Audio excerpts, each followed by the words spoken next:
I pray that the purpose He has set out to achieve in us, through us, and for us will be accomplished. We all have this battle between our flesh and the spirit. The spirit tries to pull us toward God. The flesh pulls us away from God. The spirit pulls us toward life. The flesh pulls us toward death. The spirit is our inner light. The flesh is our inner darkness. The spirit produces the fruit of the spirit. The flesh produces its various lusts. The reality of life and the reality of relationships is that people change. Relationships change. What starts off as a great friendship may sometimes come to an end because good friends change and become strong rivals. Equally, a relationship that starts out as business competitors, it can later on produce an alliance which becomes a lifelong friendship. Relationships change. And we as people, as individuals, we change as well. Have you ever noticed that anyone who's been seriously ill to the point of death, or anyone who's come close to losing their life through an accident or some event, they nearly all say the same thing? That event changed me. That accident, it changed me. They are more conscious of how fragile life is. They are more aware about how short time.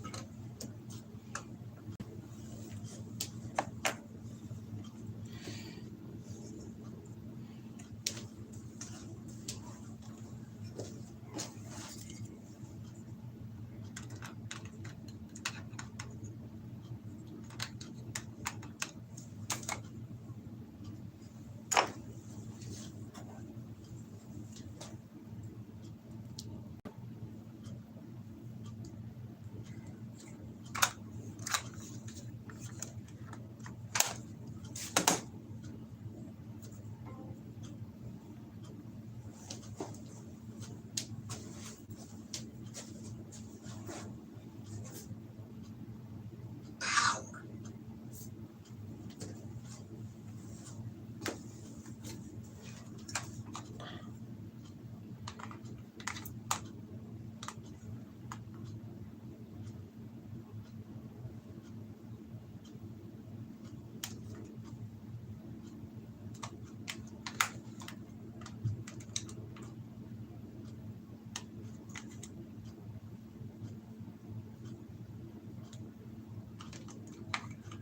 When you pray.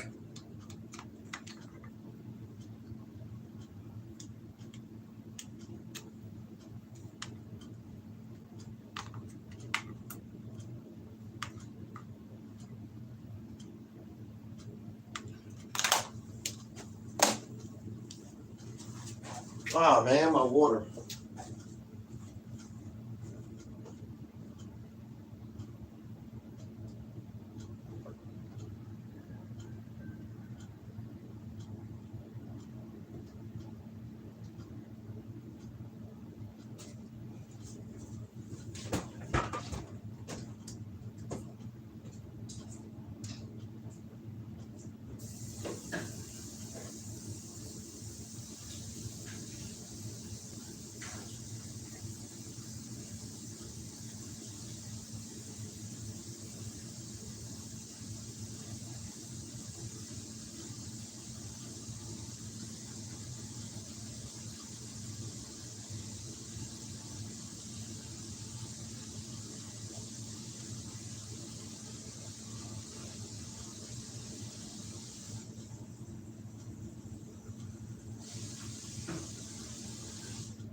Good morning.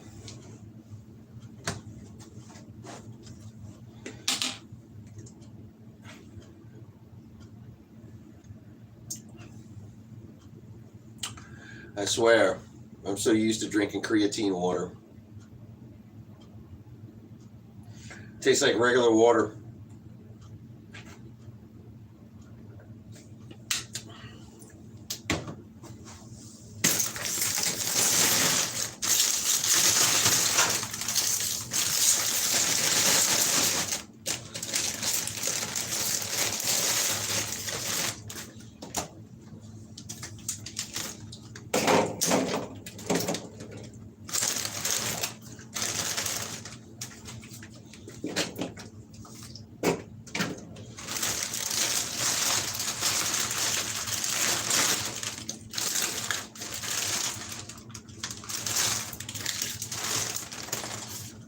I gotta buy more water.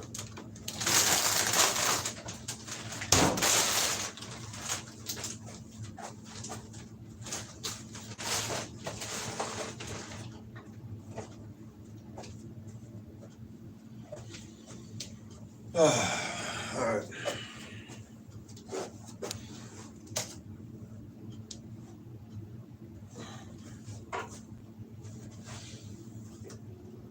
There's a loose plug.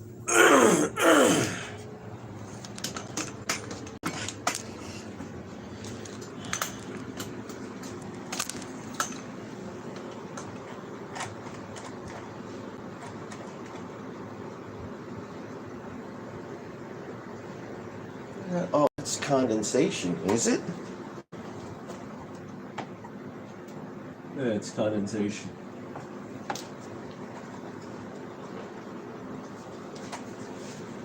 Turn on that light.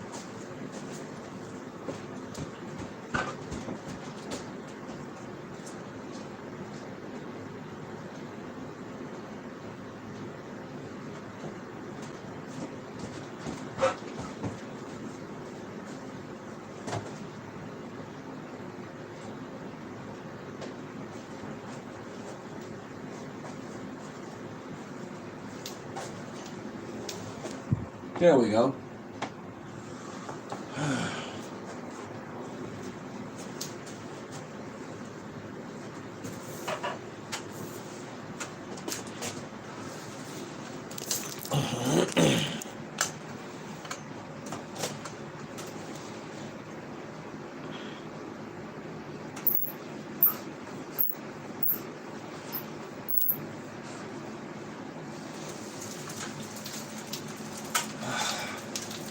Oh.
Get the blood flowing.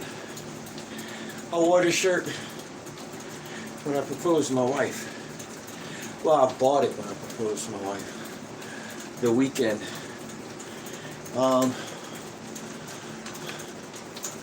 She wanted to be proposed to in Central Park. We live in Metro Atlanta. So I said, And I always wanted to propose to my wife if I ever met her. I said, if I ever met a woman I wanted to marry, I want to propose to her in Central Park, around Tavern on the Green, that area. There's a little lake there. I didn't know. She said she always wanted to be kissed in Central Park. And that the man who kissed her would be her husband. So I went, saved up my money, bought 2 plane tickets. I know some people up there. So I stayed with a couple brothers that I know in the Bronx. No, I stayed in Brooklyn. No, I stayed in the Bronx. And I had my wife, well, who was my girlfriend at the time, she stayed with a couple sisters that I know. They stayed in Brooklyn. I stayed in the Bronx. So I told her about the subway system. I said, yo, take this train, take this train, take this train. We'll meet at this station. Like, okay. She followed the instructions. That was we got there on a Friday. I took her to Penn Station. She saw Rockefeller Plaza with Saturday Night Live was filmed and all of that stuff. 9 Rockefeller Plaza. As soon as you get off at Penn Station, it's literally right there.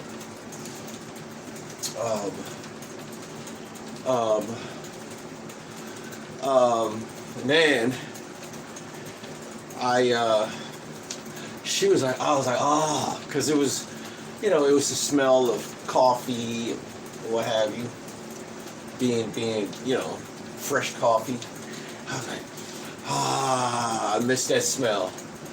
And while she was saying that, while I was saying that, she was like, it stinks.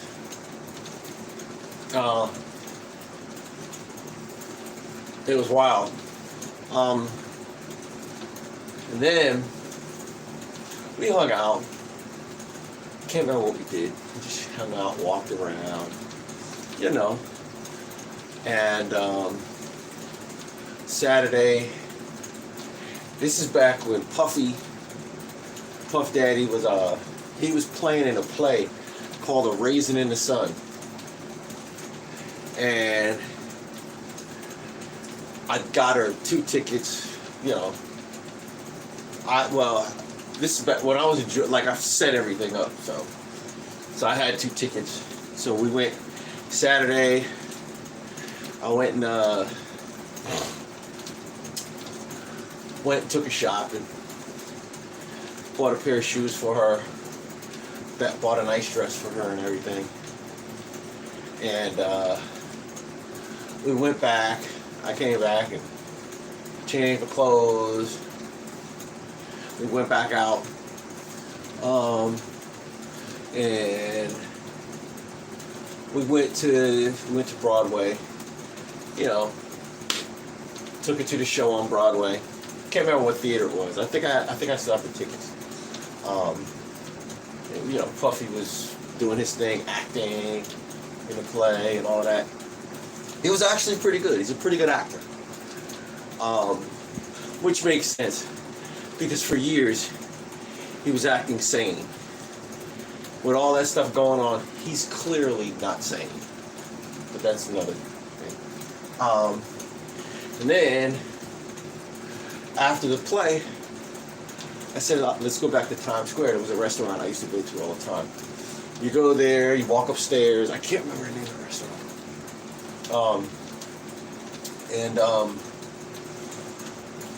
It was just like that restaurant, man. We used to hang out at that restaurant. It was this is back when they still had the Virgin Megastore. Like the Virgin Megastore was here. Sbarro's was right here on the corner. The restaurant was up here. Virgin Megastore was right there. Music Row was like right this way. And we called it Music Row because all along this side of the street and that side of the street, there's music shops and, you know, instrument stores and instrument repair stores. So you can go from one place to another place, to another place, to another place. There were never really any cars going up and down that street because it was always crowded. There would be, but it was rare. It was crowded. Like, you would see people like I met Stevie Ray Vaughan back in the day when he was still alive on Music Row. I met the bass player for Pearl Jam. He was actually selling his bass. And I was like, well, why are you selling your bass? He said it's top heavy. It's really, really heavy, and it's not balanced. He said, but it sounds good. And a friend of mine, Sean, he played bass. He was like, let me see it. Started playing it. It was a custom bass, nice. It was a really nice bass. But the guy didn't want it. I can't remember his name. I met like Dave Abruzzi's. I met a bunch of people. Like, it was, and it's not like, oh my God, oh. It's like, hey, what's up? You know? Or it was nothing to see whoever, like Steve Vai, just in store trying out a guitar. Like, oh, this is nice. Or like whoever. It was nothing. A friend of mine used to work there. The Kramer actually had a store. They had like a factory outlet. It was like a store, and it was like a custom shop. He used to work there. And he said Eddie Van Halen would come in all the time. You know, when Eddie was playing Kramer guitars.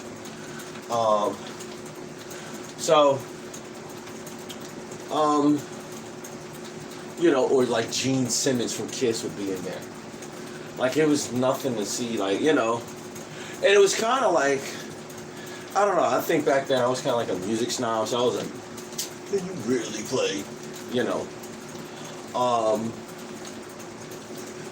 But, you know, I took her down Music Row, whatever, after the restaurant. Like, we left the restaurant, and I was like, hey, I used to hang out here, and up and down Music Row, you know. And then we went home, and we went back to where we were staying. She went back to Brooklyn, I went back to the Bronx. And then, Sunday, we went to the Jacob Javits Convention Center. It was like a church service there. So we went there. So then, after that, I was like, hey, you want to go to Central Park? She's like, sure. So we go there. I go to Tavern on the Green. I rent a rowboat. You can rent a gondola or you can rent a rowboat. I didn't want to rent a gondola because I didn't want old boy sitting there like, oh, solo mio, and while I'm trying to propose to my wife.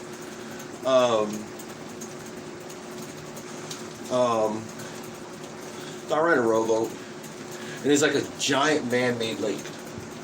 We rowed out to the middle of the lake, you know, and I proposed to her. And I had a couple friends of mine hiding in the bushes. They were filming it. You know, so it was pretty cool. You know. But Saturday was when we got these shirts. Either Saturday? No, it wasn't.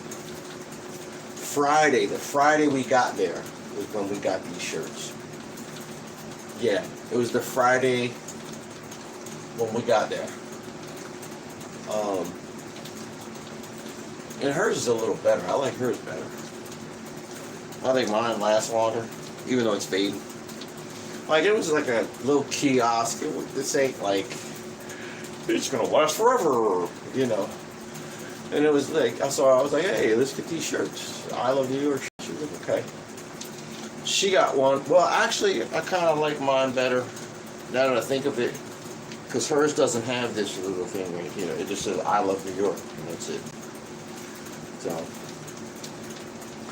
now that I think about it, I actually like mine better. you know. And I was like, I'm like 210 now. I was like 190, 185, 190. Yeah, I was like 185, 190 back then. When I got this shirt, so it was like baggy.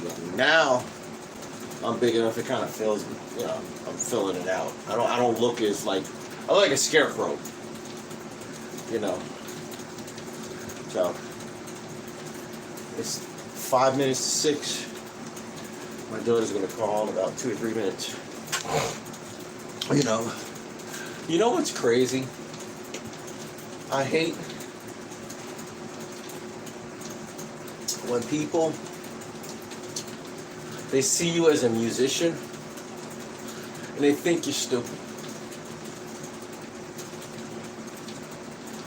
So when you show that you have the ability to actually plan and think and reason, they're surprised. It's like, what do you think, I'm stupid?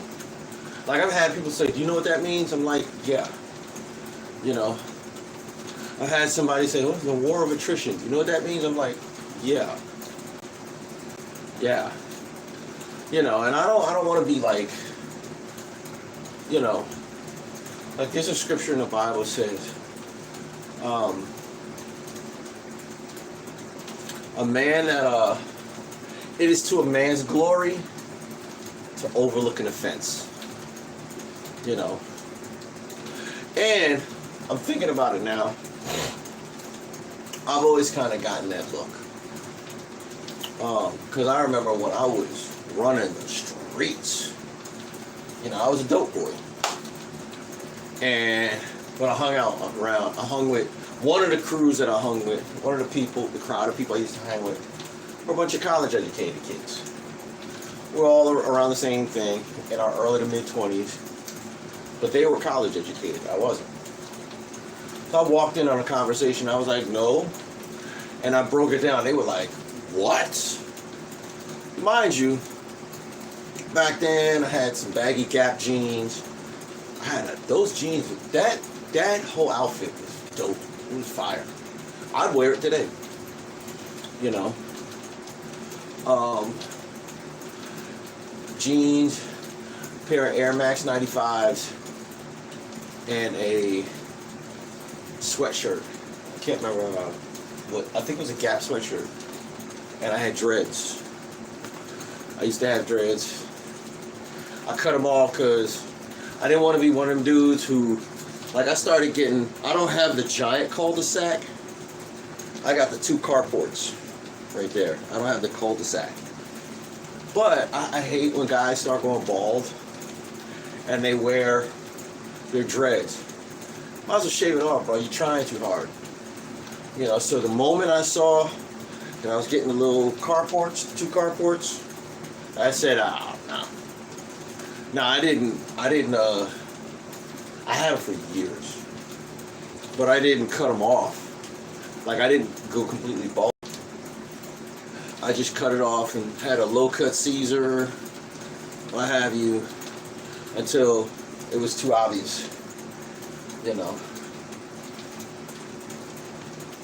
Then I just started rocking a baldy, but I was used to rocking a baldy, you know.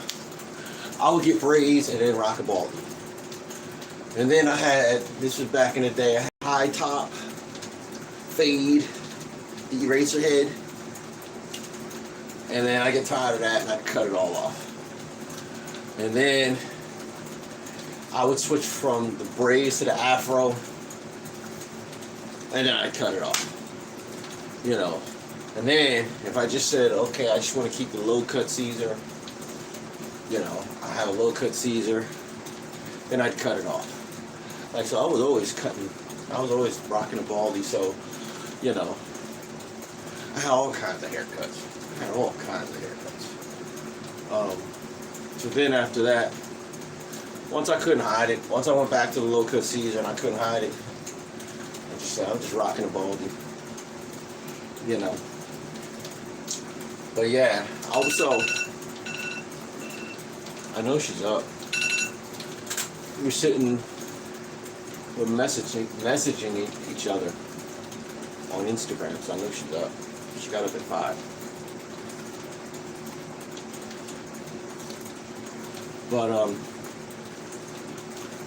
But yeah.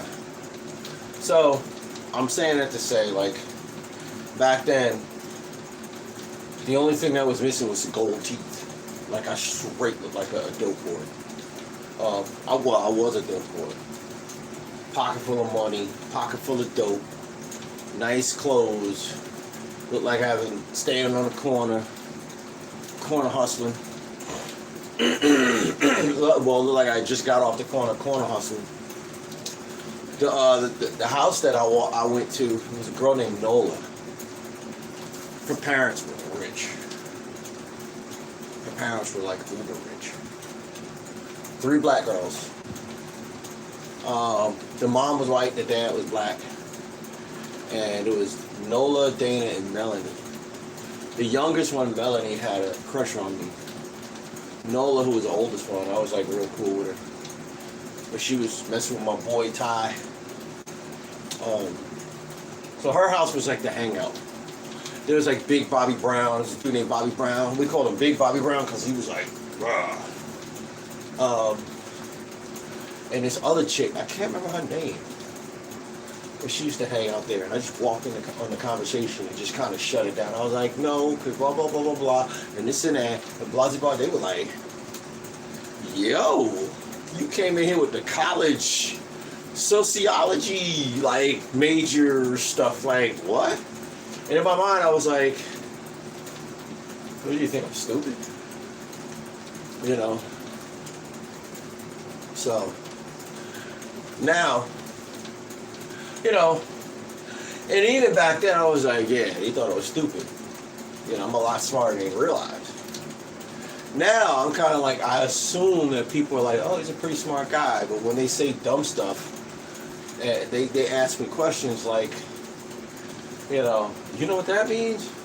Or a lot of times if I'll say something, they're like, oh, I didn't know you were that smart. Why? Why? You know? What makes me any different from you? Why do you assume that? You know? Why do you assume that? You know? You know, so, I don't know. But I can't let it, it's hard, but I can't let it bother me. You know? Sometimes you gotta stall people out, give them some slack. You know? So. There she is. Oh, she's late. Enjoying it. Great here, bud. What's up? Why'd you send that message this morning? Why'd you send the it's 5 a.m. message this morning? Oh, the one with the frog? Oh. When did she send it? When did she send it? No, when? Oh. Oh. That scared you? It didn't scare me. I was like, come on now. It didn't bother me.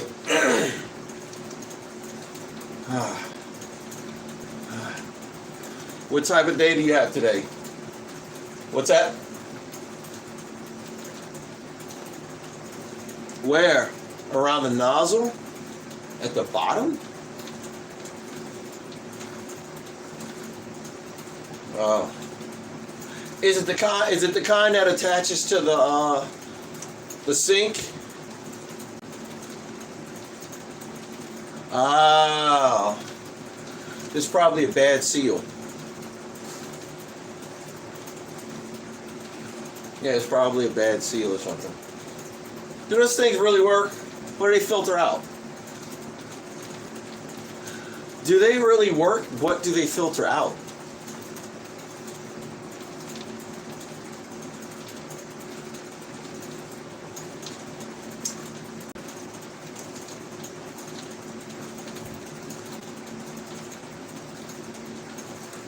And it might need to be rinsed out or cleaned. A lot of times once it gets blocked full of whatever it's filtering out, it puts undue pressure on the seals, and you got to take it apart and clean it out.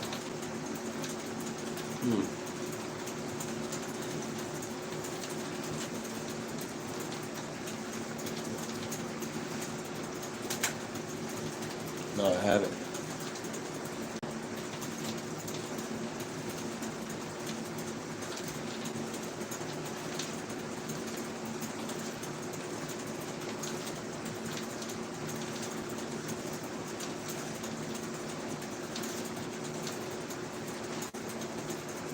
Oh, it's charcoal.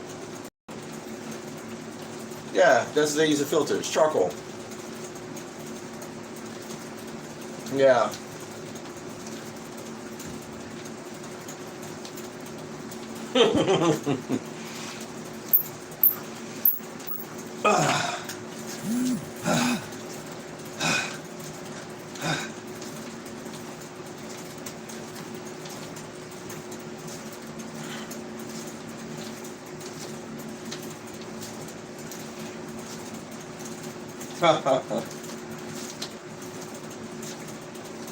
Yeah.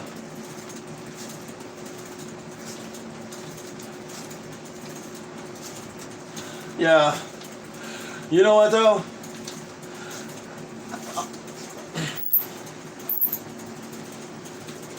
You know what though? They call that mansplaining. I was literally just talking about that to the people here in the chat. When people they'll ask you stuff and they'll say, do you know what, like somebody was like, I was getting advice and somebody was like, well, it's kind of like a war of attrition. Do you know what that means?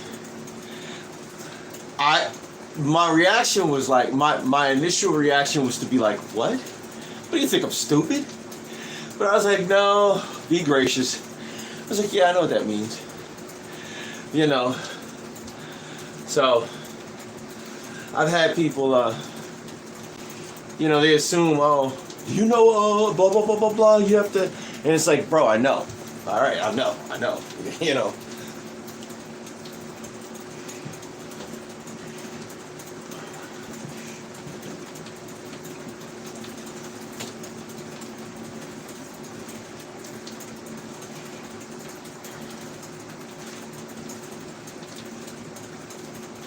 Yeah. I mean,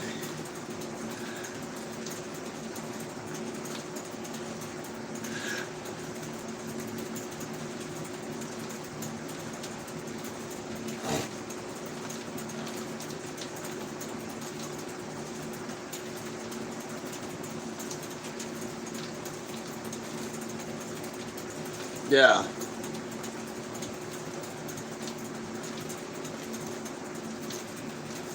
Yeah.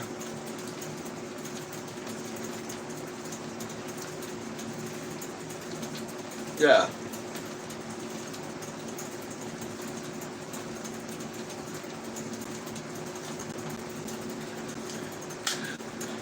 Well, Cheryl, I'm gonna say this: if somebody's gonna treat you like that, let them do the work.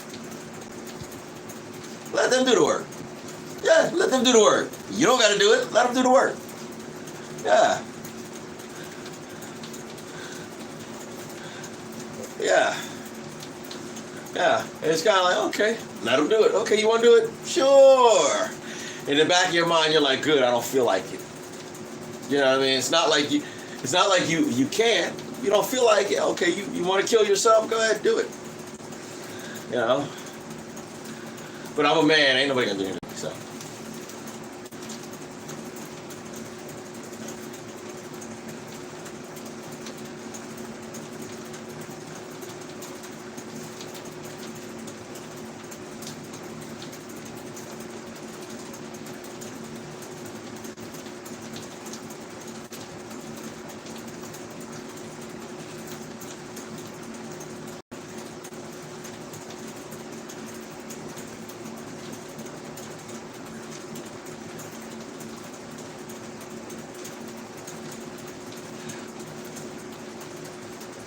Yeah.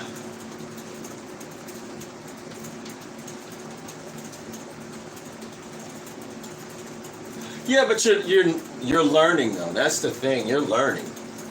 You know. Like people can kind of grade based on your experience. You're like, oh, this is your first job. Okay, she's a hustler. Because it's not about not making mistakes. It's about having the hustle to do the job, having the work ethic to do the job. You know, they expect you to not know. You know.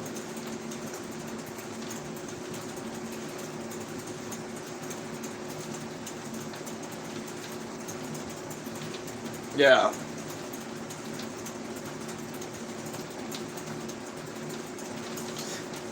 A perfect shift? That's what you're trying to. So what would be a perfect shift?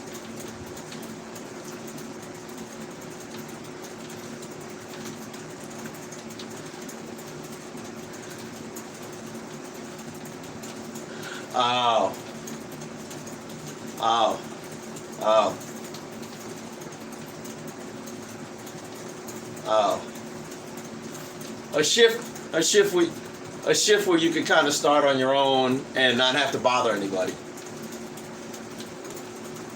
Yeah. Yeah. Yeah, you are. I think you are. You know. Now, if you were there for years and still acting like that, it's like, come on now.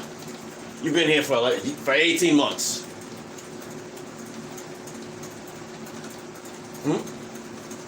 Just go in the bathroom. Go in the bathroom.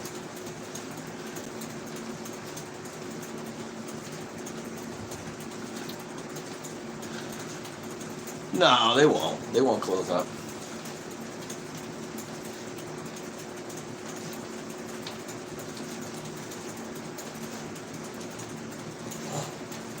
That don't make your nose tickle and want to sneeze and what have you?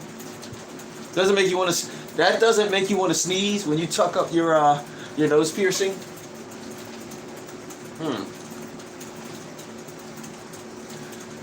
Oh. What were you saying about the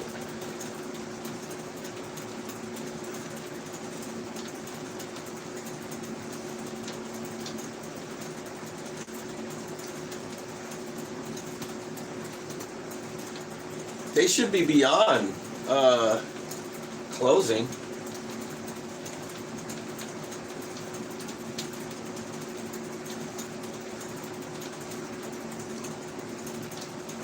Yeah. Oh wow. Yeah.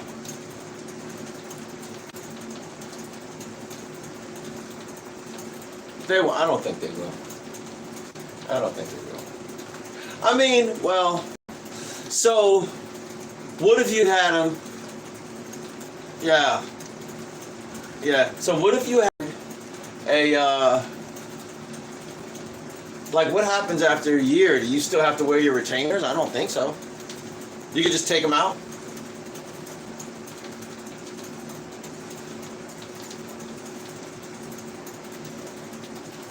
Why?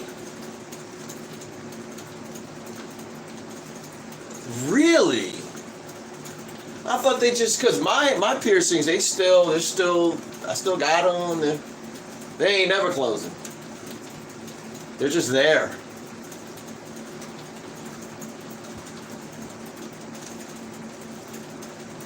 Yeah.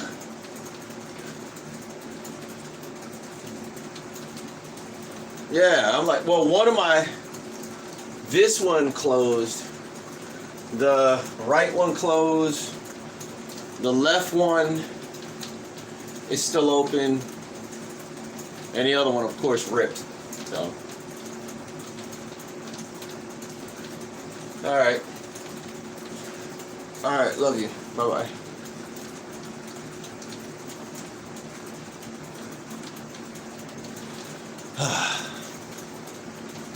And they say, have you ever had corn dog soup? Never had it. You say? All right. Okay. Barter hat. I don't know if you're still there, but what's up?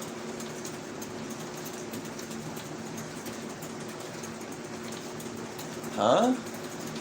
Pakistan? Huh? I don't know what you mean. You have no Kalashidi here. I don't know what that is. Matthew Ortiz, what up?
Oof. I gotta call my mom.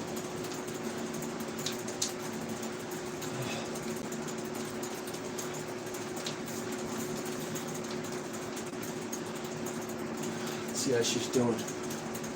I called her, I want to say Saturday. Then I sent her, I usually send her a text of the service that we have. I sent her a text and she tried to call, was in the middle of the service, and I was like, wrong time. And then I got home, I meant to call her, but I was so tired, I crashed out, went to sleep, and woke up. I don't know if I streamed. I think I did. I rarely stream on Sundays, just because I try to. Sundays is rest time for me. Like I don't work out. You know, I try not to practice.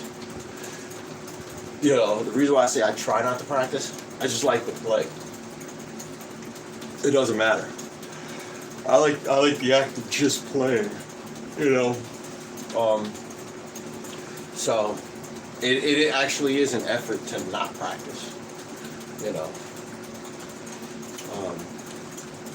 But I ended up practicing.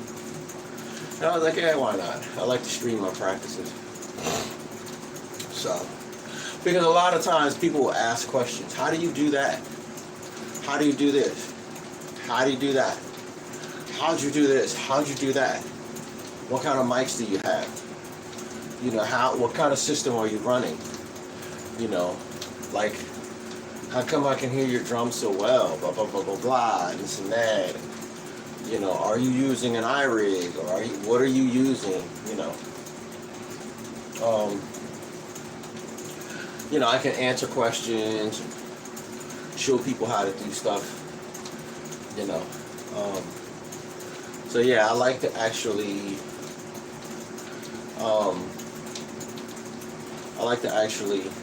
live stream. Plus, when you live stream, the best way you can grow as a musician is if you practice,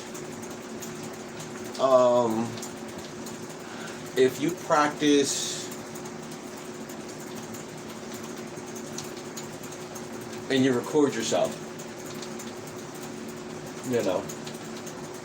I don't know, man. I was fortunate. My mom was real cool. She was like, you know, like my friends would be like, man, I don't know how your mom can do it. My parents would let me playing drums and all of this stuff and all loud. It's like, my mom's cool, bro. You know, later on, I think we had a conversation later on where she was like, look, I don't, you know, basically she was like, I'd rather have you home practicing on drums where I know where you are than running the streets and I don't know where you are. You know, so my mom was cool. She let my friends come over. You know, they store their amps there, stuff like that, and we just hang out, and chill, and jam, and stuff like that. You know, she let me build a half pipe in our backyard. It was a nice half pipe. It was huge. It's like 8 feet tall, like 8 feet wide, about 20 feet long, 22 feet long. Had a deck and everything. You know, and after a while, everybody used to come to my house to ride a half pipe. I had a half pipe, I had a quarter pipe, I had kick ramps, I had all that stuff. You know, so I had all that stuff. You know,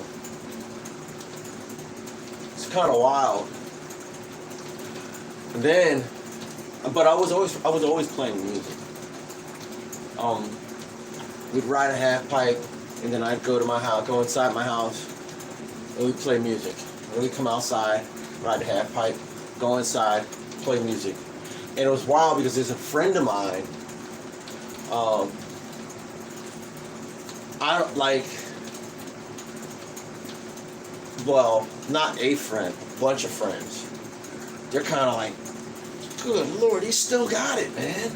The dude still got it. He's still like, he still got it, man. Like, what the heck, bro?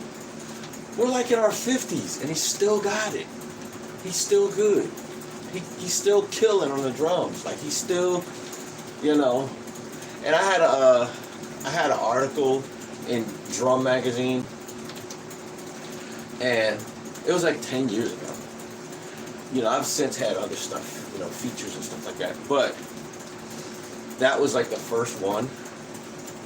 And he was like, it surprised him. He put one of them emojis, you know. He didn't like, I guess he's like, wow, I didn't know. Yeah, what? Why wouldn't you know? Like, you know, it's kind of weird because it's, I'll say this. I didn't take offense to it. I just kind of laughed. I chuckled because what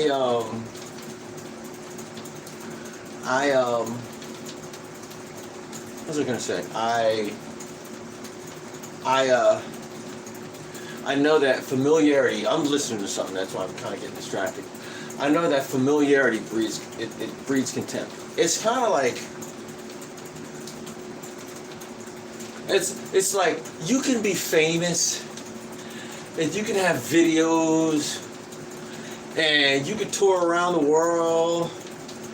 You know, you could be like a famous rapper or a famous rock star or a famous artist, like an actor or something like that.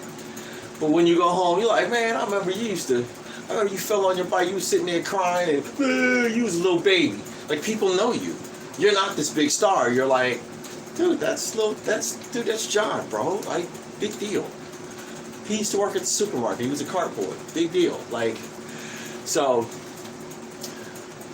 I think when you do something above, when you kind of do something and like the things that you do start to reap the stuff that, like, you're starting to reap everything that you've been sowing, the hard work, the dedication. Once you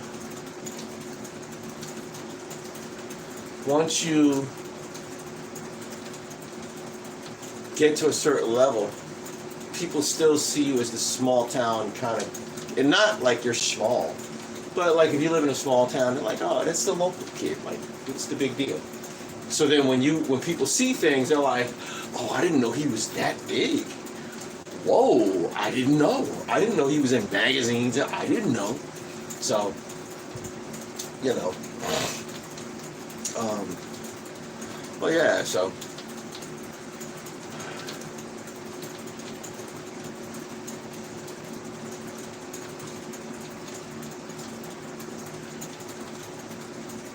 You know, so. I don't know. It's kind of weird. Like I said, I kind of laughed. I got a kick out of it. You know. But I have people. I have had a lot of my friends a lot of my musician friends who just stopped playing. They're like, man, I wish I would have kept going. I wish I would have kept going. You know. Because I've learned this, man. Like in terms of music, naturally I'm a bass player and a guitarist. Rhythm isn't my friend. I have to work at rhythm. Certain people I know who, like, I did a Where the Moon Goes. It's a weather report song, and there's a drum solo in it, and I posted that, and then one friend of mine, but he met me after the fact. He met me when I was just like ripping. So when he saw it, he was just like, good Lord, this dude is still ripping. He never ceases to amaze me. You know, and I've known him since the 90s. When we were both struggling bad. But then the other guy who knew me since the BMX days, it kind of shocked him because he knew me when I was, you know, just starting off. And another friend of mine, my boy Shawnee Zaluko, he was a keyboard player, and he's a smart guy. He's a really smart guy. He could have been, like, he would have been an incredible, if he would have kept going, he would have been an incredible keyboardist. Incredible. He's a really smart guy. The thing about music is, if you're really smart, you'll go far. It's not enough to be talented. It's not enough to put in hard work. You gotta be smart. You gotta be smart, you gotta be savvy, you gotta put in hard work. And let me tell you something. Even if you're not talented, cause drums, that ain't natural to me. I just worked at it until it became natural to me. But I still have to work at it. I still have to work on my timing every day. Like every day. I think every time if I practice 3 times a day, I'm practicing to a metronome 3 times a day. You know, I start off my practice sessions to a metronome. So, you know, I work on it all the time. But as far as if you know, like it's kind of like hard work beats talent when talent doesn't work hard. You know, after a while, talent can only get you so far. Talent, or what's called natural ability, can only get you so far. You know, after a while, you got to really work hard. And hopefully, you're pretty intelligent. You know, because it gets to a certain level where everybody's talented. Everybody works hard. What's going to set you apart? And that's when it takes intelligence to really separate yourself from the pack, you know. So, you know, hold on, I got to sprint.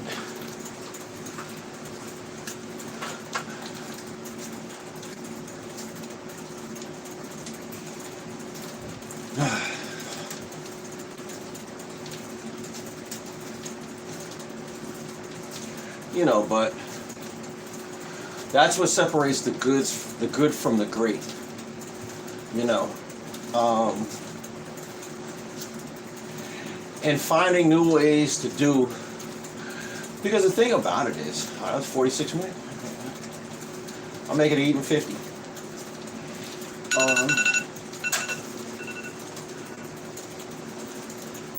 That's what. Like, the thing about it is, you have to come up with your own way of doing things.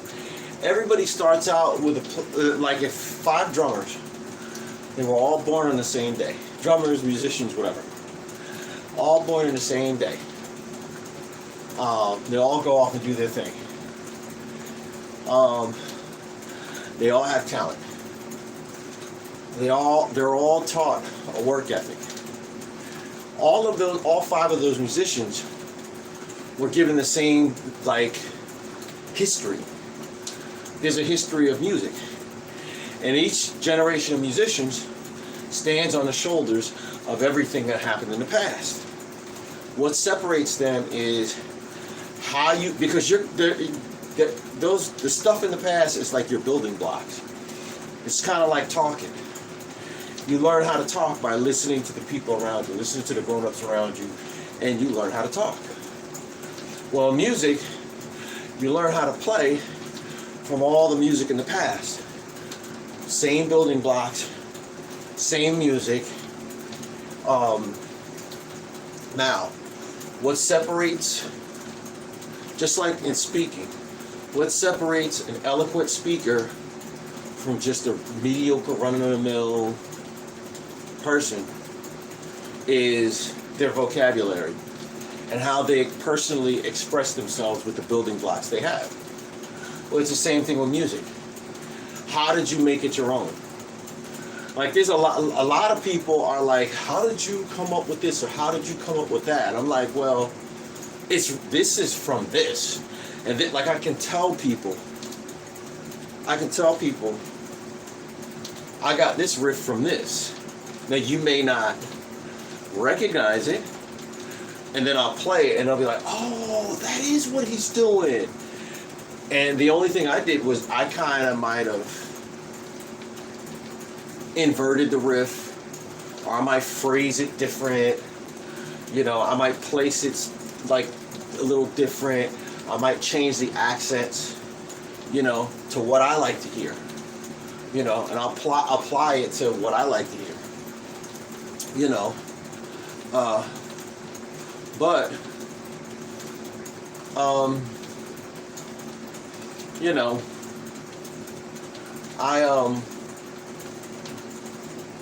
it's kind of like that's what separates the good from the great.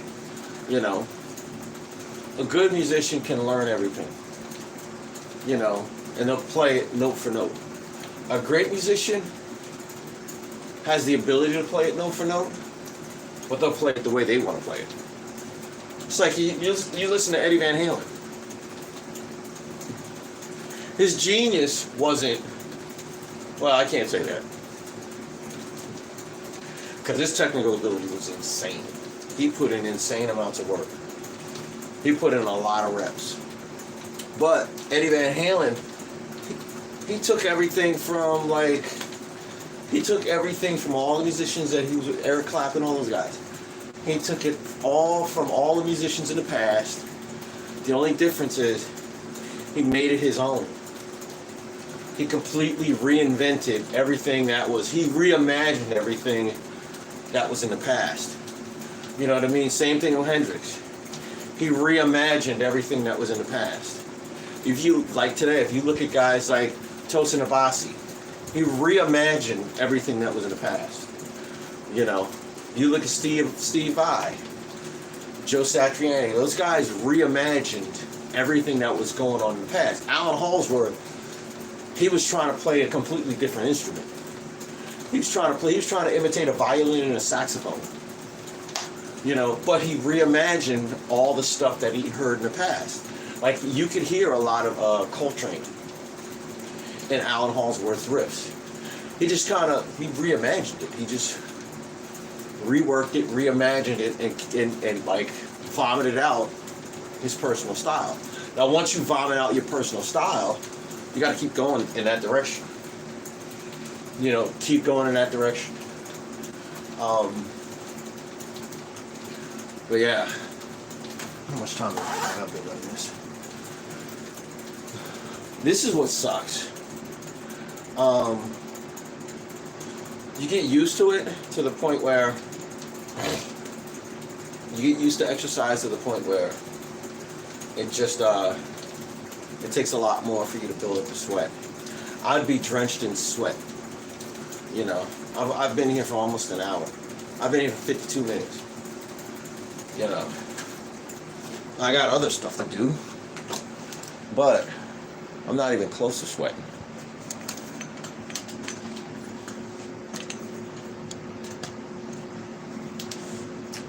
All right, phase 2. Put on the old backpack.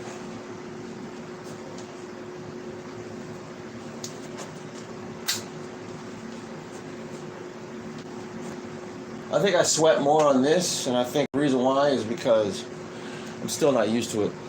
Ah, sunrise.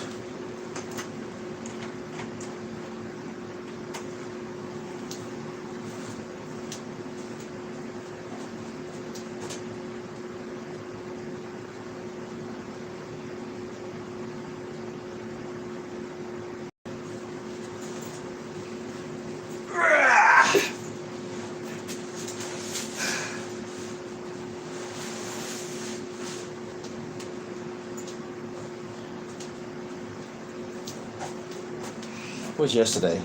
Leg day? Yeah, it was leg day. I burnt my legs out yesterday, which is good.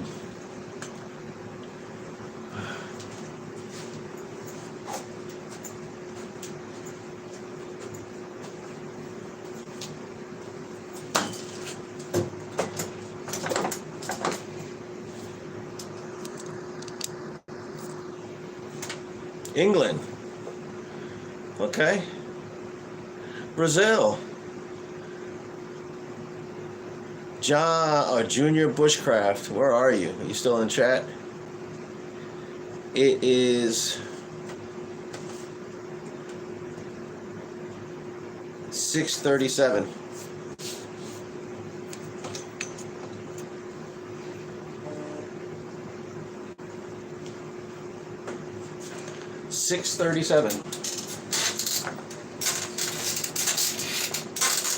Actually.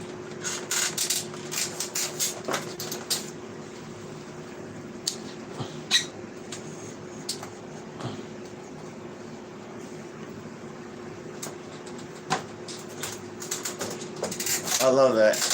My daughter made that. My oldest daughter made that for my wife. Great moms walk by faith. Great moms walk by faith. 6:36.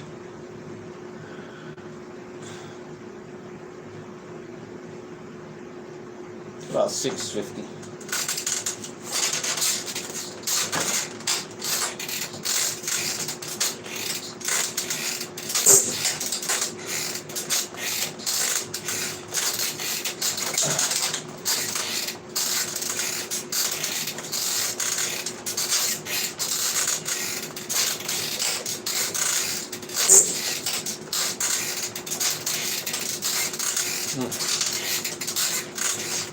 Yeah.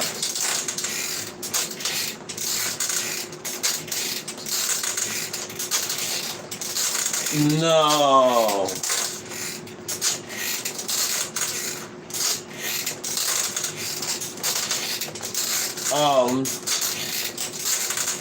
What was I gonna say? But yeah, you put on a 45-pound backpack or a backpack with 45 pounds worth of weight, and you get on an elliptical, you're gonna sweat. I can't do too much time on this because I actually went over. I usually do 45 minutes on the bike. It just time just kind of got away from me, so you know. So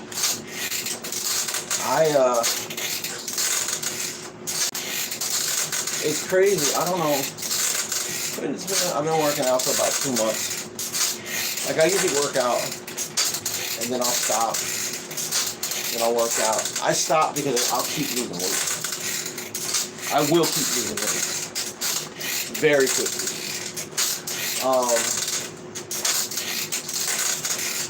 You know, I just what I'm doing is, you know, and usually I start working out again, like I'll take a break, but I start working out again. If I take too long, I start getting pre-hypertension headaches. You know, which I'll start getting sleep apnea. I'll get pre-hypertension headaches. You know. Sasha, what up? I believe. You know, you get pre-hypertension headaches. You know, sleep apnea. And sleep apnea is the scary stuff. That is the scary stuff. You know. So, and I'll say this. There's a guy, this guy's a judge. He's a Superior Court judge down there. His name is Judge Davis. I can't remember, I think it's Gregory Davis. He said, this is 9 years ago. Wow, I was 50. He's like, how old are you, Edwards? I said 50. He said, you're coming up on that age, man. You're at that age. You're going to have to work out to be able to sleep through the night. I was like, what? He was like, you get 50, turn 50 years old, you can't sleep. Mine was a little later, but he was absolutely right. Once you get to a certain age, you can't sleep through the night. You can't. You cannot sleep through the night. You just can't. So he said, man, I would get on the treadmill. He said I would just get on the treadmill and just run until, he said he would run for like hours. And I actually made a spot right there because I want to get a treadmill.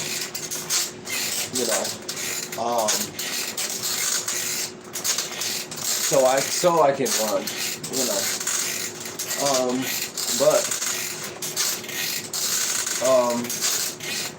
but yeah, so I understand them. In the moment, I got back to, well, I'll say this. This was like maybe, this was right after the pandemic. I was working at this one place. And it was grueling. But I was huge. I was like big belly, and I said, okay. I said, this job is kind of, you gotta be on your toes. I said, I'm gonna use this as a workout. So, like, you would get all kinds of things. I would get, like, I got a tripod, a camera tripod, like a professional tripod. I got a lighting rig. I got a crossover for a loudspeaker system. I got a bass guitar. Got an acoustic guitar. I got I got these Nikes. I can't remember the name of these sneakers, but these are really nice sneakers. I got all kinds of stuff from there. All kinds of stuff. I got weights, free weights, I got scooters for my kids. I got, and I'm paying, if you get them, you pay like $2. How much is that? Okay, I'll give you $2. So, yeah, like I paid $5 for my guitar. My lighting rig, all the cables, the crossover, all of that, it probably cost like $1,000. Got it for like $10. So, I got a 52-inch screen, big screen TV, works perfect, works fine. Has the remote and everything. I got that for free. It's either 52 or 56. I had to stick it in the back of my truck, slanted. I got all kinds of stuff. Matter of fact, I got like 2 TVs from that place. I got all kinds of stuff from that place. some of the stuff I sold it. I didn't even need it. But you know, you get it for dirt cheap. But it was grueling. It was like grueling. So what I did was I said, okay, I need to lose weight. You know, it was a lot of cardio. It was always hot. You know, but I took some of those free weights and I started lifting free weights. I stayed there for like almost 2 years, and for like 18 months. I went from like, at that time I was about 230. I went from 230 to 178. You know, so eventually, I don't want to get that slim anymore. I don't. I'm 210 now. I want to get to like 198. You know. Yeah, 198. So, you know.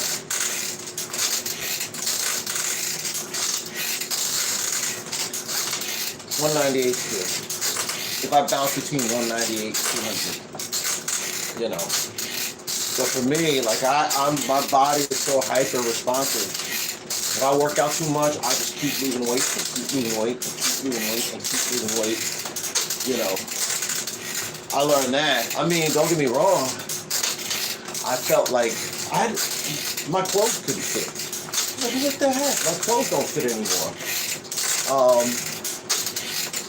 But I felt incredibly healthy when I was 178. I might go down. I don't know. I might just see what happens if I go down to 178. I wouldn't mind being like 190. 190 seems pretty decent. You know, the problem with that though is you lose a lot of strength. You lose a lot of strength. You know, so this time I'm doing a lot of free weight training. Like, you know, I don't want to just because if you lose too much weight, and back then I wasn't drinking creatine. And what happens is, you get to a certain age, for men, we start going through what's called muscle wasting. And what prevents it? Creatine is endogenous. Your body produces it. But the amount of creatine you need, you have to only eat meat all the time. And you need vegetables. You need variety in your diet. Which is why it's best to take, they suggest it. You know, they suggest you get a certain age, start supplementing your diet with, you know, put a little creatine in your water. It helps your endurance, helps your strength, and it prevents muscle wasting. You know, but you gotta work out. That's like taking steroids and sitting on the couch eating bonbons thinking you're gonna get big. No, you gotta work out. You know. So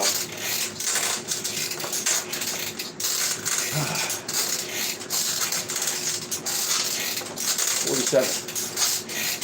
Okay, it's been 11 minutes. You know. I'll be honest. I'm trying to, I don't know, I think my dad was in his 60s when he died. I think he was 67. You know. I'm trying to make it to at least 95. At least 95. You know. I'm trying to make, and I want to be a healthy 95. Not a, I want to be one of them old dudes, just, man, that old dude's still going. He's still walking. You know, I look at guys like Roy Haynes, the drummer.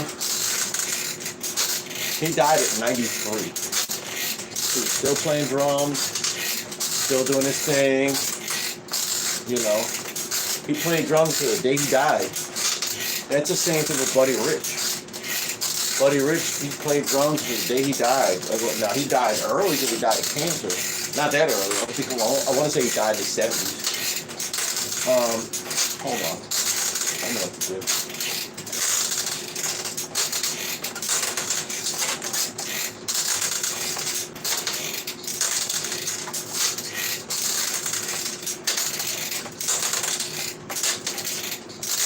Buddy Rich's age at death. 69. Lung cancer. Wow. No, brain tumor. He had a brain tumor. Wow. So he was 69. Wow, he's young. That's young. Yeah, but he was a heavy smoker. You know. My dad, he was about 67. You know. My dad did, unfortunately, he did copious amounts of chemicals. You know, he subjected his body to copious amounts of chemicals. So, he died of just complications from COPD. You know. That's scary.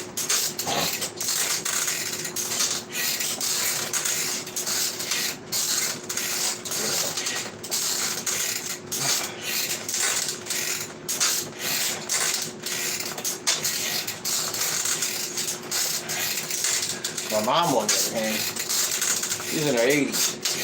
She'll probably be around for another 10 years. Longevity runs on my mom's side of the family, so, you know.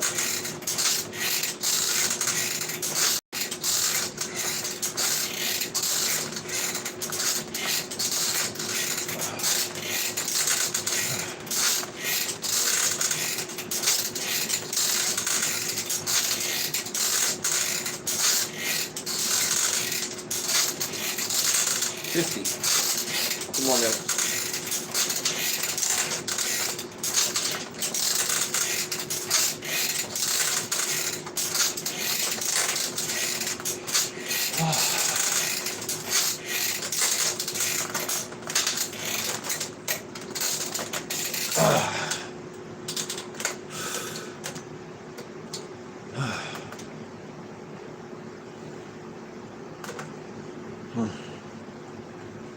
Let me cut it out now.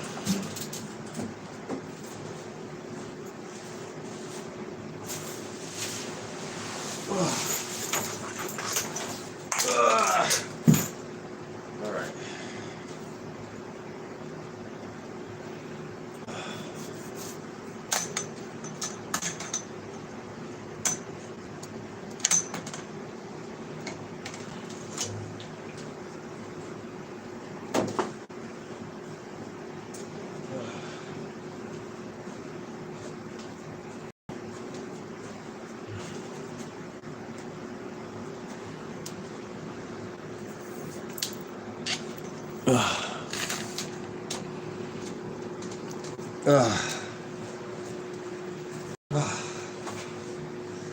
Oof.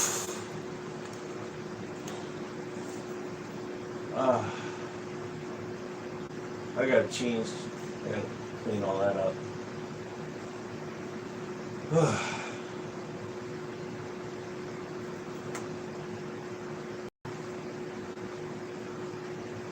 Check my heart rate.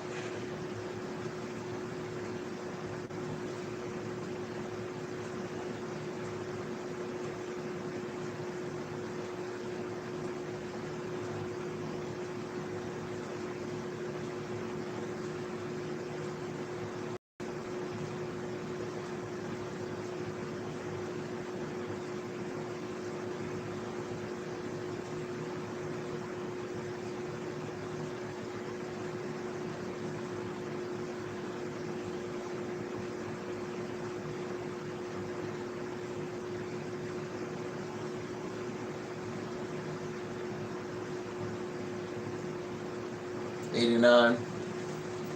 Not bad.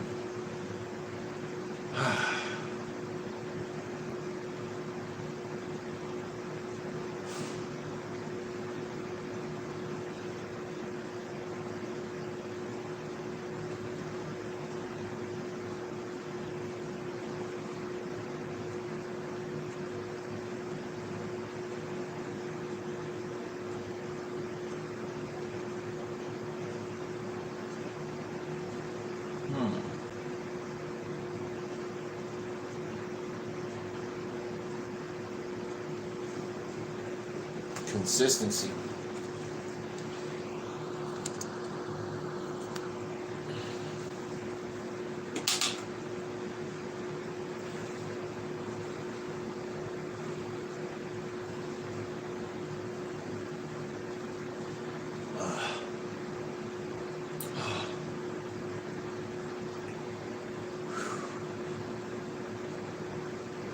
That's true. I'm listening to something.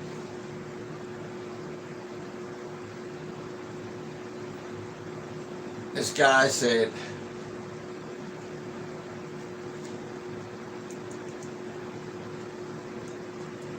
this guy was talking about consistency. He said,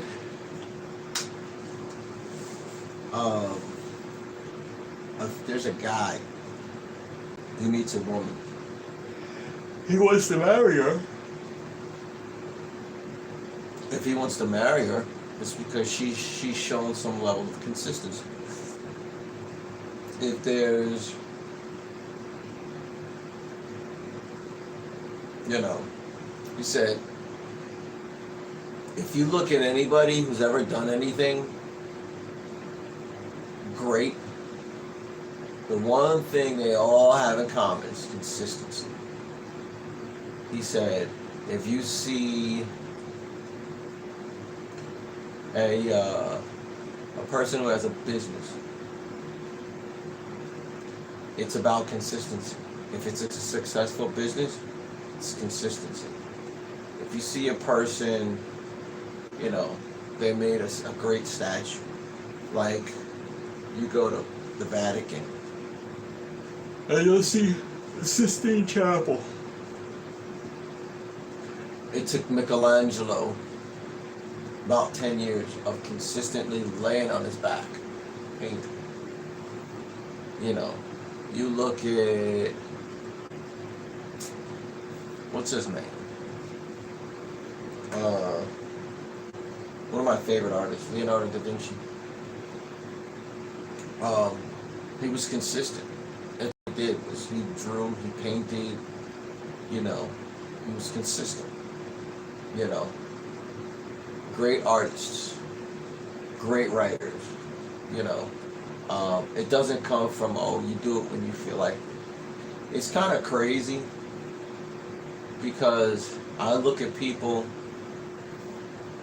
I practice every day, I work out every day, I keep at it every day.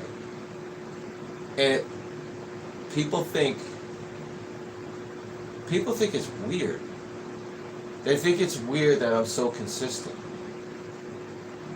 But it's, if you believe in something, why wouldn't you be consistent?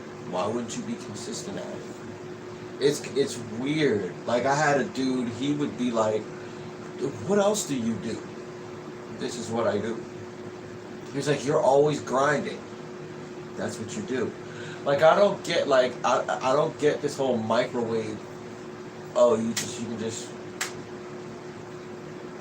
do it a couple times and get it. No, it takes hard work and consistency every day.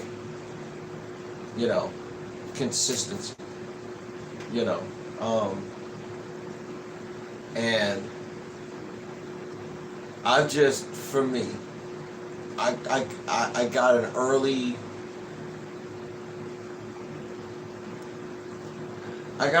conviction about consistency. If I want to be good at something, I don't want to be good.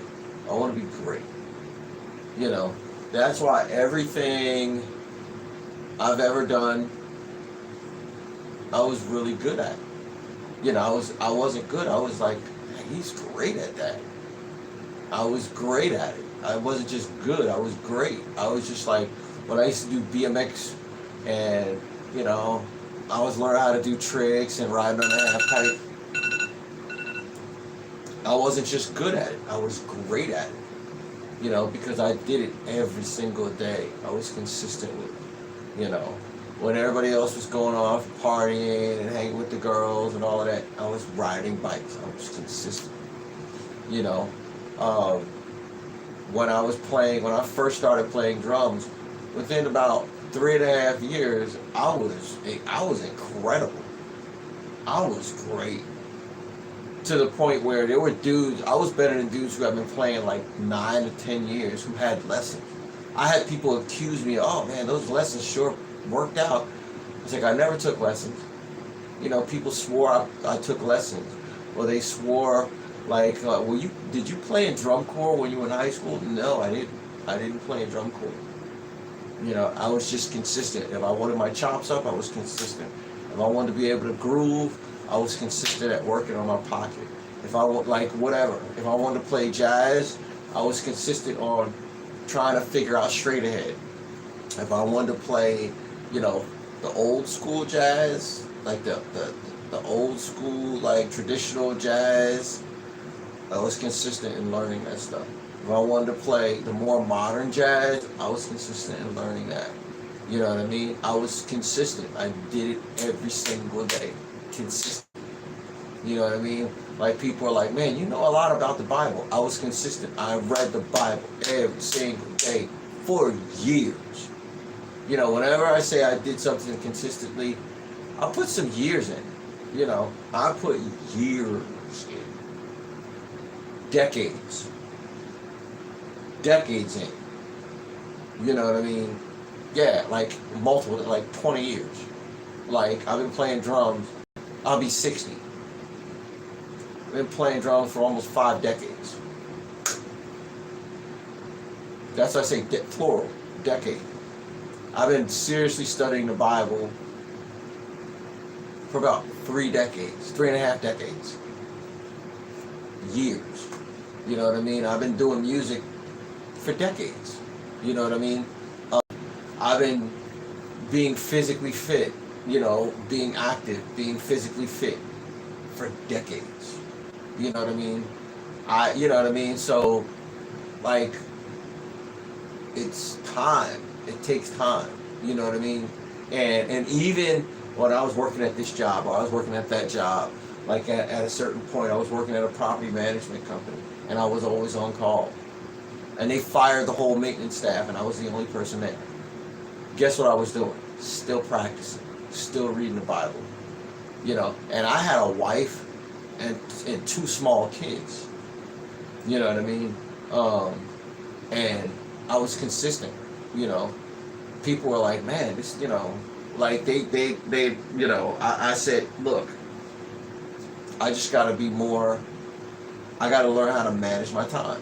You know, and there were times where I would get calls in the middle of the night. You know, but I would still wake up in the morning, go on a prayer walk, and read the Bible.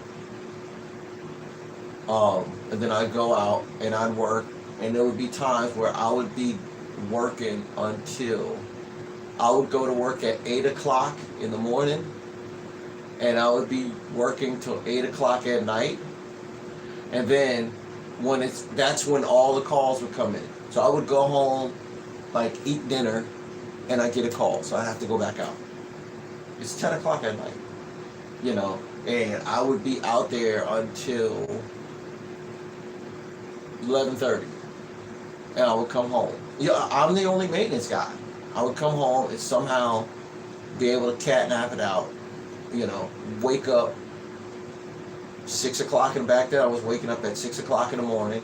Now I wake up at 4:30. Back then I was waking up at 6 o'clock. I'd wake up at 6 o'clock in the morning, read and pray from 7:30, from 6:30. I'd read and pray from 6:30 to 7:30. 7:30, I'll be out back to work. So it was consistency. It was just you know, and I did that for years. You know, that's what I did. You know, when the kids were small, I did that for years. You know, but I was always reading. I was always praying. I was always practicing, reading, praying, and practicing. You know, I didn't need to work out because I was always, you know, moving and shaking. Always moving and shaking, going here, going there, going. You know what I mean? But it's about your work ethic, man. What do you want to do? what do you want to do with your life? What do you want to do? You know, do you want to sit around and make excuses why you can't? That word can't, that's translation for I don't feel like sweat. I don't feel like putting work in. That's what that is. You know what I mean? I don't, that can't is just, I've learned more and more. When people say they can't do it, it means they don't feel like doing it. They could do it, they don't feel like doing it. They don't want it. You know what I mean? Because if you want to do it, you'll find a way, you'll make time to do it. Like for instance, my father-in-law, he says this all the time. Like women are like, oh well, when did he have time to cheat? If a man wants to cheat, he'll make time to cheat. He'll make time. And it's not men. If people want to do something, you'll make time to do it. You will make time. You know, stop making excuses. Do what you gotta do. You know, if it's lose weight, get off your butt. Stop making excuses. Because I'm going to tell you, if you wait too long, you do irreparable damage. And then you end up like, oh, it's too late because I got this, or you end up with health issues. You know what I mean? So, yeah, you gotta, you gotta work. I feel like, I don't know, man. I feel like, I don't know, man. It's hard to explain, man. I feel like people are lazy, bro. And this ain't America. It's everywhere around the world. Lazy. You don't want to do nothing. You know? You know what I mean? And then they look at like, oh, this person's so good. You know, if it's the arts and entertainment industry, the first thing they say, oh, well, he's in the Illuminati, or he's in that little secret little, he be making backroom deals, or he sold his soul to the devil. No, he worked hard. People work hard. Like, everything, they give every excuse except he worked hard. They give every excuse. You know what I mean? And it's just that. It's excuses. It's excuses for your laziness. It's because you're lazy and you're trying to project your laziness. You can't fathom actually working hard. You can't fathom that. So you make an excuse by they sold their soul to the devil, and they joined the Illuminati, or they did a little strange for some change. No, they worked hard. You know what I mean? And that's offensive to people who actually work hard. It's like, what? So you mean to tell me all those years that I did this and I did that, that meant nothing? Like, no, man, no. You know, like when you do that, you discount everything that person has done to get to that place. You know what I mean? Oh, you know, like I've heard people say, you can't be a billionaire without doing something dirty. You got to do something dirty to be a billionaire. Some people just work hard. They work hard and they strategize, or they work hard at strategizing. You know what I mean? So it's about your work ethic, man. Everything in life, whether you're a success, whether you're a failure, it's about working hard, applying yourself. Working hard and applying yourself. You know what I mean? Like I've heard, like Beyonce, she's a perfect example.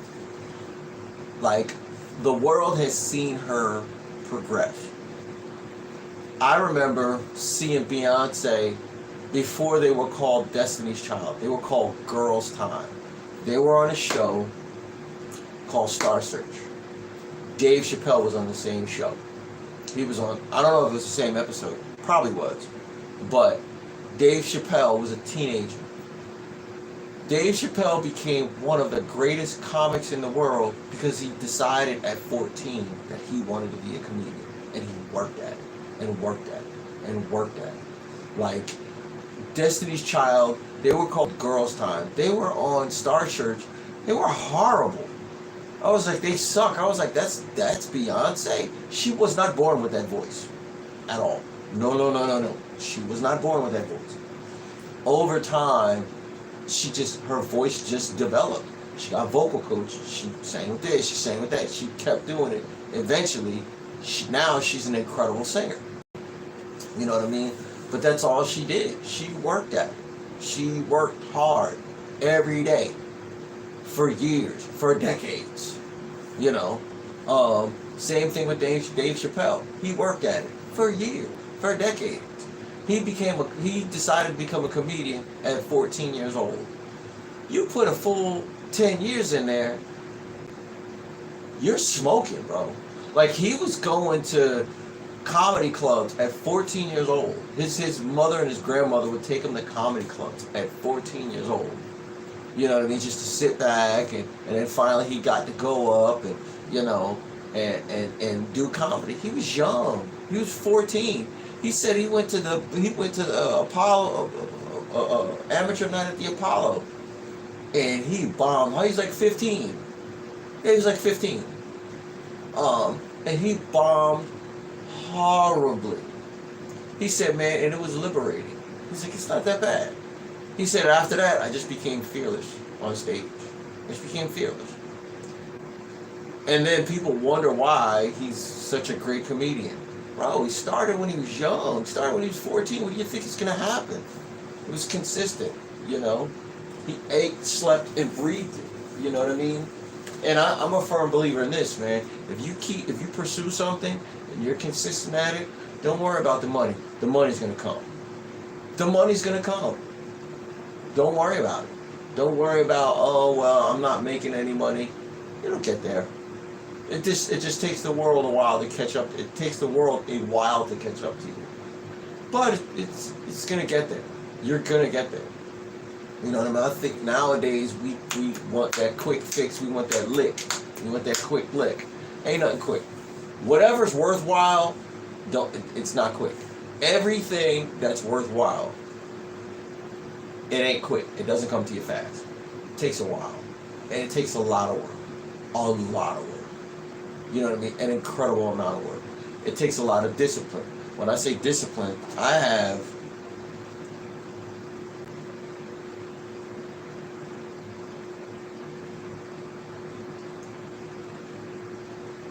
I have 1, 2, 3, 4, 5, 6, 7, 8, 9, 10, 11, 12, 13, 14, 15, 16, 17, 18, 19, 20, 21, 22, 23, 24, 25 alarms on my phone. I got one goes off at 4:30 in the morning, then 5 o'clock a.m., 5:30, 6 o'clock, 6:30, 7 o'clock, 7:30, 8 o'clock, 9 o'clock, 9:30, 10 o'clock, 11 o'clock, 11:30 a.m., then 12 o'clock, 1 o'clock, 2 o'clock, 3 o'clock, 3:30, 4 o'clock, 4:30, 5 o'clock, 6:30, 7 o'clock, 8 o'clock, 8:30 is my last alarm, 8:30 at night. Do you know why? Because I'm on a constant schedule. I need to know what time it is at all times. Because in knowing what time it is, I'm like, okay, I got enough time to put in time for this. I got enough time to put in time for that. My life, there's so many things going on, you know, from, you know, we got 4 kids to, you know, hang out with my wife, whatever it is. We have so many things going on. I have to know what I'm doing at all times. You know what I mean? And that's part of discipline. That's part of time. A lot of it is time management. You got 24 hours in a day. You don't sleep all day, and you don't work all day. You know what I mean? Like, and I had these alarms when I had a job. You know, I had a regular day job. I had those alarms. I had all those alarms. Let me tell you something. You know what got me doing it? I worked for this guy. I worked for this company. It was a small property. I got transferred. Just got married. I always used to put alarms on my phone. But this guy said, Mark, you need to get good at time management. I didn't realize he was a lazy bum. And he was sitting in this, you know, the maintenance supervisor. It was just me and the supervisor. Like I said, it was a small property. The guy was a lazy bum. He's a nice guy, but he was a lazy bum. And he lived on property. So he would just go back to his apartment and play video games and smoke weed. And just tell me, here, I need, you got to do this, that. So I was doing all the maintenance work, and he was sitting in his apartment, sitting there smoking weed. You know what I mean? And what happened is, the property manager, eventually she came to me, she was like, is there anything you need to tell me? I'm like, what do you mean? She's like, I know you're under a lot of stress. I see you're doing all this work. Like, and it got to the point where I was scheduling vendors. I was doing the change outs. The change outs are when somebody moves out, you got to take the lock out, then you got to change the lock. And you got to make a new key, make a new lock. You got to re-key the lock. You got to take all the tumblers out, like all that stuff. And then put it back in, put the lock back together, put it back in there, make sure the keys were blah, blah, blah, blah, blah. And then you cut the spare keys and this and that. And then you put it in a new, it's like a moving package. It's got the little envelope with the new keys, and it's got the lease and all of that stuff. So when you sign a lease, you finish signing a lease, they give you the keys. I had to do all that stuff. I had to schedule the vendors. I had to do all that stuff. Meanwhile, the maintenance supervisor, he was sitting in his apartment, sitting there smoking weed, like just playing video games. And we used to have, she was a housekeeping lady. She would like spruce stuff up, make sure everything was fresh, and it was an old black woman. And you know, old people, when they get a certain age, they don't care what they don't care who you are, they're gonna tell you about yourself.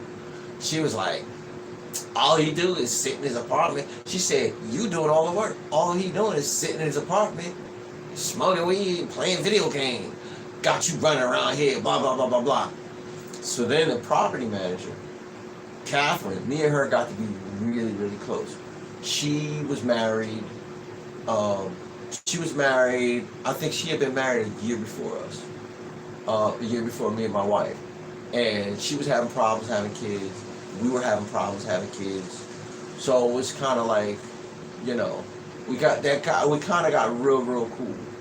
You know what I mean? I think our oldest is older than her. Like, we had our first child first, and then they had their first child. But she pulled me to the side. She'd be like, you work really, really hard. She was polite. She was trying to be nice about it. She was like, Mark, you work really, really hard. And I was like, thank you, whatever. She was like, is there anything you need to tell me? And I was just like, I knew what she was getting at. Like, she wanted me to tell on the guy's name. Well, his name ain't Byron no more. He's a trans woman now. But I don't know what his new name is. But I was like, no. She's like, but you're doing a lot of work, Mark. Is there anything you need to tell me? I was like, no. And I knew what it was. I went home and told my wife. I was like, Catherine wanted me to snitch on Byron.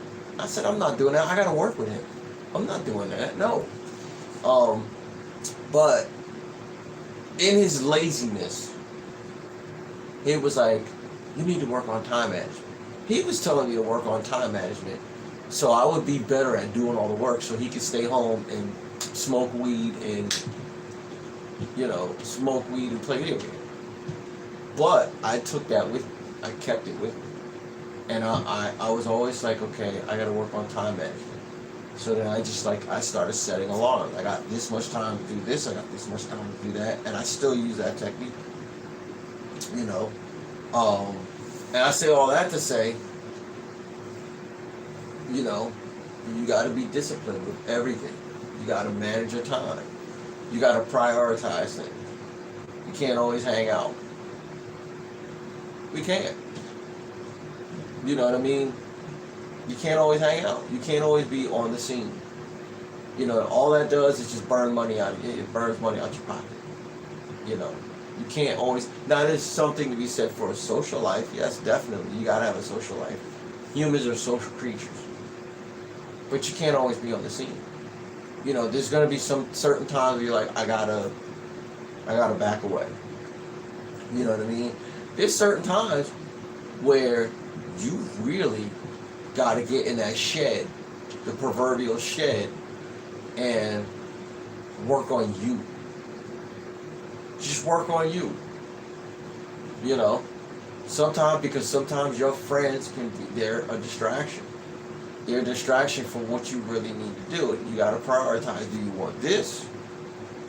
Or do you want memories from your friends? Now, you can have memories from your friends, but what's more important? Are those memories going to pay your mortgage? Are they going to pay your car note? You know what I mean? You got to make a decision. You know what I mean? So, even with my daughter, I had to tell her, I said, look, I'm really proud of you because you're playing a long game. She wants to be a doctor. And she got it in her, man. I see so much of myself in her. It is wild. She got it in her. She got her daddy in her. She got it honest. Because she's like very much focused. Very like, I'm going to do this now. You know. She has the opportunity to graduate college in 3 years, like instead of 4 years, to do it in 3 years. She's not going to do it. She's going to do it in 3 years, 6 months. Because they tell you to study for the MCAT for at least 6 months. So she's like, I still want to go to college before my friends. I was like, yes! That's her. She got her dad. Now she's taking after her daddy. Yes! But yeah, so, you know, but yeah, she's got her dad's drive, you know, and that's, you know, it's going to take her a long way, man. It's going to take her a very long way. And I know once she gets into medical school, she's going to do the same thing. She got drive, man, you know, which is, yeah. You know, it's wild and it's encouraging. You know, I always wondered, okay, which one is going to be like me? And all four of our kids, all of them have a little bit of me. You know, my oldest son, he's a very loving kid, very loving, very inventive, very inquisitive. He's just decided, you know what? He's like, you know, Dad, you got anything I could take apart? I said, yeah. So I gave him a few electronic things I don't really use, you know, because he's just like, I want to learn. This dude was coding on his phone. You know what I mean? For a while, he was teaching himself Japanese, and he was teaching himself Korean. And, like, I got stuff where he's singing songs in Chinese. Like, you know, so, you know, I got videos where he's reading stuff that he wrote on a paper, singing in Chinese. So my other son is like, you know, well, they both are. I think one is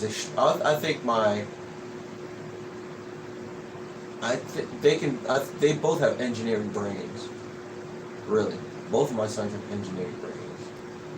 You know, and my youngest daughter, she's very affectionate like me. So they all have a little bit of me in them, a little bit of me and a little bit of their mother. So it's cool.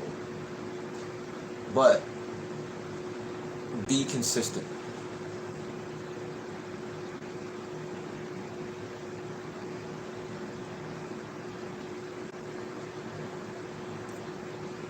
Yeah.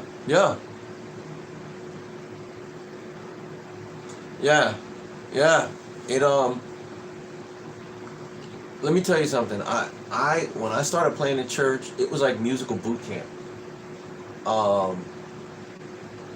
I started off playing bass in church because the bass player they were having their first child. And it was like, I hated it because I wanted to play drums. But it was kind of like, I made a decision. I was like, you know what? I'm here. This is what I'm going to do. I'm here. So I'm just going to bury my head in it and just like keep my head down and just grind it out. And I grinded it out. I eventually bought a 5-string bass, and I got really good. I got really, really good. I'm not as good as I am now because I'm not as consistent with it. I got so good. I was playing with gospel group. I was playing with this guy named Jay Evans. I started playing with a neo soul group, playing bass with them. Then with this Sonia Williams. Her name was Sonia Williams. That was an incredible band. And then I had a group. Then I went to a group that went into. I started doing gospel, and people were like, "Yo, bro, we need a bass player for our church." I was like, "Nah, I was already playing for my church, you know." And that was musical boot camp because it was like you were expected at a certain point. We were expected to play songs we heard, but we just didn't know them. Like we heard the songs, like I heard them on the radio, I just didn't know them. So it was like, oh wow, you know. And the drummer, he was the band director, so he'd be like, hey, he was like the minister over the music in ministry and everything. He was like, hey, let's play such and such and such and such. I'm like, I don't know that song, man. And he'd be like, you'll figure it out. And he just 1, 2, 3, and we'd go into it. And it would sound incredible, you know. And then he went back to school, so I had to start playing drums. And drums was easy for me. It was just learning gospel, learning gospel, and really learning how to play for the environment, learning how to play the room. But I was just, at the time, we were living in an apartment, and I couldn't play drums in an apartment, so I bought those little Evans practice pads, and I put some cymbal stands, and I stuck them on top of the cymbal stands, and I just kind of like worked out the sticking patterns, and I would play along to the music in my ears, you know, my headphones, and I would just work out the sticking patterns, and that was my practice. But I just, you know, and then it got to a point where, oh, Mark, we need you on drums this week. Well, and it would be like, Mark, we need you on drums this week and this week, but we need you on bass this week, and this week, and then we need you back on drums this week, you know what I mean? So, like, it got to a point where I would just learn everything. I would learn the drums, I would learn the guitar, I would learn bass, I'd learn the vocals, I would learn the melodies, I would learn the harmonies, and then it got to a point where I was telling the singers, you're missing, and I would sing the note that they're missing. And they'd be like, what? And there was this girl, Latricia, incredible singer. She was like, Mark can sing. You need to sing, Mark. You need to, she said, because I see how you correct us. Because she would be correcting them, like, no, y'all singing this. And I'd be like, yo, this is the note you're missing. Like I would sing the note, or I would sing the harmony to it. And they'd be like, wait a minute, you can. The other singers would be like, what do you know? And finally, Latricia was like, no, Mark can sing. Mark is right. Mark can sing. That's the note that you guys are missing, you know. So, but the reason why is because it got to a point where, like, I had to learn all the parts. Because I was like, you know what, I don't know what instrument they're gonna have me on. Sometimes just learn every part of all the songs. So this was back when CDs was popping still. They would give me a CD with like 30 songs, and I would just learn all the parts of all the songs. And the keyboard, I'd be like, nah, that's the note. This is the note right here, you know, stuff like that, you know. But it was just from being consistently working hard, you know. And the thing about it is, it's crazy because eventually you get it. Like you know, if you're consistent, it's like anything. I heard Thomas Pridge say this. He said it's like anything. The more you do it, the better you get. And it's true. The more you do, the better you get. You know what I mean? And I've always learned this, man. You keep doing something, the money's gonna come. If that's what you want to do, the money's gonna come. There's a scripture that says, and I'm thinking in the King James Version, do you see a man that is skilled in what he does? He will serve before kings. He will not serve before obscure men. Other translations say, if a man is skilled in what he does, then his gift will make room for him. But it's true. If you keep consistent at something, you're not gonna be anonymous. Eventually, you're gonna be, even if people don't understand it, they're gonna be like, he put time in. He's really good. No, he's exceptionally good. He's not just a regular dude. They can see the time that you put in. Eventually, if you put in so much time, they can see the time and the effort. I've had people say, yo, bro, you're really good. And I'm like, yeah, man, I prayed a lot about it. They're like, yeah, but you put time in. You can't pray that much. You put in a heck of a lot of time. You put incredible amounts of time in. And I'm like, but my thing, I pray that God gives me the time. That God creates opportunities for me to practice, And you gotta fall in love with it, man. Whatever you do, if you really want it, and you want to be consistent, make a choice to fall in love with it. Make a choice. It ain't like, oh, I'll never be married. No, I'm married. I got 4 kids. Make a choice to fall in love with it and be consistent with it. The money's gonna come. But I need to.